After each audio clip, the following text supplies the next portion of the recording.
প্রতিবারের মতো এবারও বরাক উপত্যকার ঐতিহ্যবাহী সিদ্ধেশ্বর শিব মন্দির কপিলাশ্রমে আগামী 6 এপ্রিল মধুকৃষ্ণা ত্রয়োদশীতে অনুষ্ঠিত হবে বারুণী স্নান। ওই দিন সকাল 7:23 মধুকৃষ্ণা ত্রয়োদশী শুরু হবে। 7 এপ্রিল ভোর 4:49 পর্যন্ত এই তিথি বহাল থাকবে। এদিন মন্দির পরিচালনা কমিটি এক সভা করে এ তথ্য জানিয়েছে। সুখেন্দুগড়ের পৌরোহিত্যে অনুষ্ঠিত সভায় বক্তব্য রাখেন সম্পাদক সুজন ভট্টাচার্য, নিখিল চন্দ্র দে, সন্দীপ পাল, দেবজ্যোতি চৌধুরী সহ আরো অনেকেই। এদিনের সভায় বক্তারা বারুণী স্নান সহ মন্দিরের বিভিন্ন দিক নিয়ে আলোচনা করেন। আজকে আমাদের এই মন্দিরে ছিল এক্সিকিউটিভ বোর্ডের সভা। আগামী 6 এপ্রিল বারুণী স্নান মহোৎসব। স্নান শুভ মুহূর্ত অর্থাৎ 7:23 থেকে আমাদের সেই পুণ্য কাজ আরম্ভ হবে, মধুকৃষ্ণা ত্রয়োদশী, এবং চলবে পরের দিন সকাল 4:59 পর্যন্ত আমাদের স্নান চলবে। তবে ভক্তবৃন্দকে আমি একটা কথা বলছি, রাত্রিবেলা আপনারা স্নান করবেন না, যাতে আমরা চাই না আপনারা কেউ স্নান করুন, কারণ এই নদী বরাক নদী বিপজ্জনক এবং আমাদের সিঁড়ির পাশেই অতি গভীর জায়গা আছে।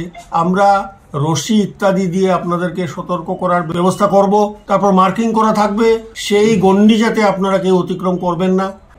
ধর্মের কাজ, পুণ্যতিথি গতিকে কেউ স্নান করলে তো আমি জুড়ে বলে আর বলতে আটকাতে পারবো না, কিন্তু আমাদের মন্দির কর্তৃপক্ষের কাছ থেকে এই আবেদন থাকলো, রাত্রিকালীন আপনারা নদীতে নামা বা স্নান করা ইত্যাদি বর্জন করবেন, কারণ আমাদের সময় অনেক, সম্পূর্ণ দিন আমাদের সময় আছে, সারাদিন সকাল থেকে সন্ধ্যে পর্যন্ত। গতিকে এইটুক সময়ের মধ্যেই আপনার স্নানাকার্য, যার যে তর্পণ, শ্রাদ্ধ ইত্যাদি বিভিন্ন কাজ, ক্রিয়াকর্ম ইত্যাদি হবে, ধর্মীয় ক্রিয়াকর্ম আমরা এই মন্দিরে করবো। গতিকে আপনার দিনের বেলাতেই সেই সব ক্রিয়াকর্ম করার জন্য ব্যবস্থা নেবেন।